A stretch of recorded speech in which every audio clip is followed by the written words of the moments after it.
Hello, everyone, and welcome to Heads Up, the weekly webcast and podcast of the National Headache Foundation. I'm Dr. Lindsay Weitzel, migraine strategist, chronic daily migraine survivor, and founder of the Facebook group Migraine Nation. I am happy to tell you that I am here today with Dr. Tim Smith.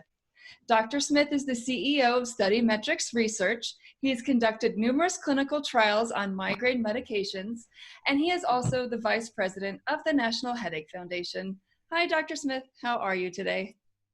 I'm fine, Dr. Weitzel, and how are you? Good. So today we are going to discuss something new and awesome. It is called Nocira. It is a new device. It is not yet approved by the FDA, but some new data has been published that we want to let everyone know about so that people can know that it's something up and coming. We often do episodes on up and coming medications or devices, and we usually have Dr. Smith on to tell us all about it. So Dr. Smith, why don't you go ahead and tell us what Nocira is? Yeah. So this is a new neuromodulation device, a candidate. It's a pre-market neuromodulation device. It's not authorized for marketing yet for migraine, but the studies are ongoing. They've completed one pilot clinical trial. There's a second one ongoing, and then their big registration trial is set to start soon. But what this device is, it works different than other neuromodulation devices. You know, we're familiar with the Cephally device that goes on the forehead and stimulates branches of the trigeminal nerve on the forehead. We also have the vagus nerve stimulator, gamma core, that stimulates the vagus nerve in the neck. And then we have this remote electronic neuromodulation or neurostimulation device called Nerivio that patients wear on their arm like a blood pressure cuff, and it stimulates these peripheral nerves. And all of those devices are stimulate the nerves to send signals back to the brainstem, which have the net effect of decreasing the nociceptive or pain impulses that come from migraine activity and hit the cortex and produce pain and other symptoms for the patient. So all of those neuromodulation devices do that. So this new one by Nocira actually it fits in the ear. It's a small device. It fits in the ears like earbuds. Actually, they very much look like earbuds. But what they do is they use little puffs of pressure. And this is it comes from a medical procedure called insufflation. It's a big word, but what it means is this is something that all doctors that have completed training have been able to do.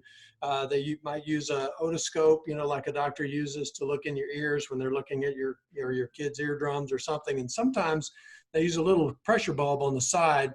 And what they're doing is they're making a seal with the otoscope, and then they kind of squeeze and release the little pressure bulb. And what it does is it lets air in and out of the ear canal, so it changes tension on the tympanic or the eardrum surface. Right. And so if you're watching that, if you want to know if there's pressure behind the eardrum, you can watch that as you change that pressure, and the eardrum will kind of flex out back and forth to you. So that's this device was sort of devised because ear, nose, and throat physicians, one in particular who was doing this procedure on a patient who actually had a migraine, noted that it relieved the migraine in the middle of treatment. So it's sort of very much this anecdotal kind of serendipity that this pain relief was recognized during the middle of a migraine.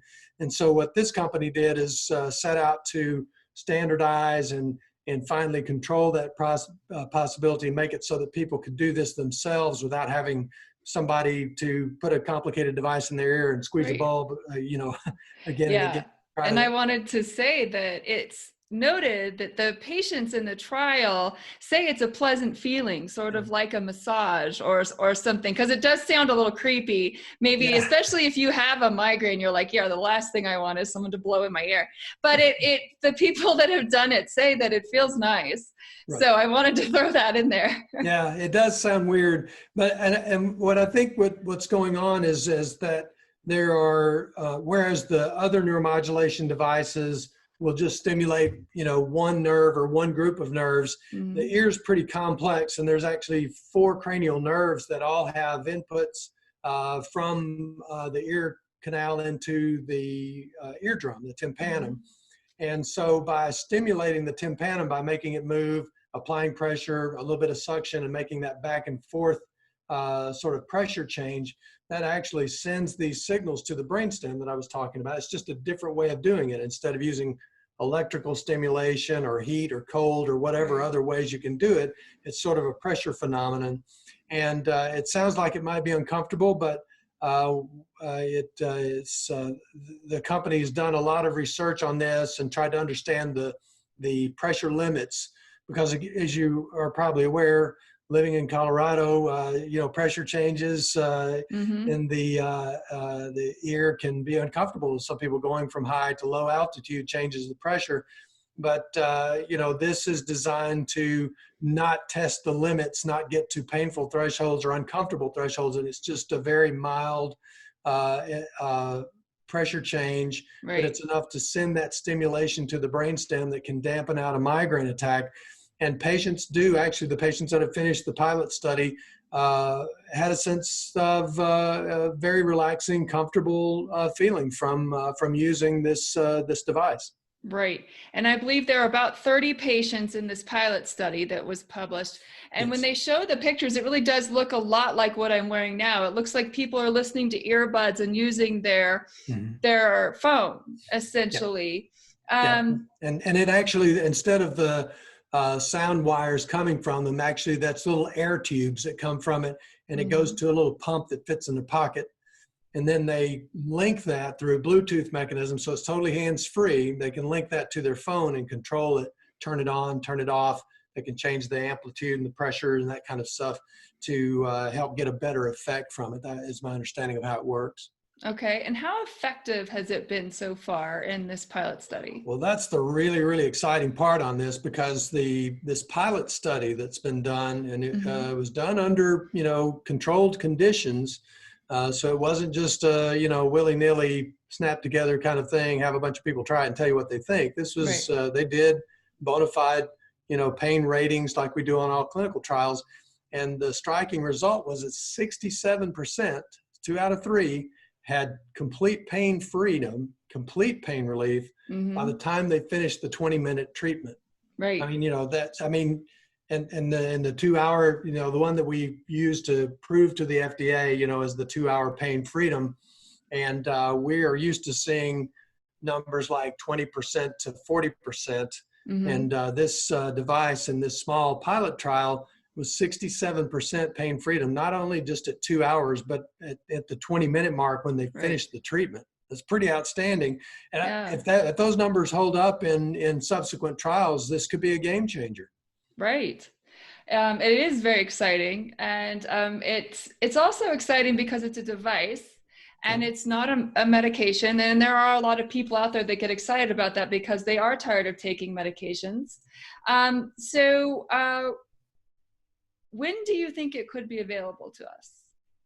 Well, so the company has done their pilot study. They're in the middle of another study that is testing the device again in a larger number of subjects. I think they're doing like 40 to 50 subjects in this study. And in device trials, we typically don't have to do as many subjects as you would in a large pharmaceutical company study. And as you said, we don't put drugs in the system with this. The safety profile has already been reviewed by the FDA, and they have their marking. I think they will probably get it's a possibility they could get European approval, something they call CE marking in the UK or in the EU. And they may be able to go to the European Union based on the results of the current trial that's ongoing. It should be completing, soon, hopefully before the holidays are through. And then their big registration trial for the FDA is scheduled to begin early in 2021. And that'll be for a larger population of patients. And if their data continues to hold up and shows what we've seen in their pilot studies, then I'm pretty sure, and the safety, being there, pretty sure the FDA will be able to I don't know that they'll fast track it, but they'll be able to review it. There won't be a whole lot of data, multiple clinical trials of Right. thousands of patients. It just won't be that way for this medical device. So it's Okay. pretty encouraging. We're excited to, have something new. We keep talking about it, new ones all the time. And this is That's something right. new too that we're very hopeful, for. Yes. It's very exciting. Is there anything else you'd like to add on Nocira before we go today? Just stay tuned. We'll update everyone as new data comes in. I'm sure if the results hold up from the previous trial with the current trial when it completes in the next few weeks to months, I'm pretty sure there'll be press releases about that very early on, and we'll be starting the registration trial for the U.S. After first of the year, hopefully as soon after the first of the year as we can. And Okay. that should go fairly quickly too. So I would be hopeful it could get FDA approved before the end of 2021. But we'll see, and we can update folks as soon as we know more about it. All right. Stay tuned, everyone. As always, we keep you updated on all the latest news in migraine medications, devices, everything up and coming, and everything that's come out. So thank you for joining us today on Heads Up, and thank you, Dr. Smith. And please join us again next week.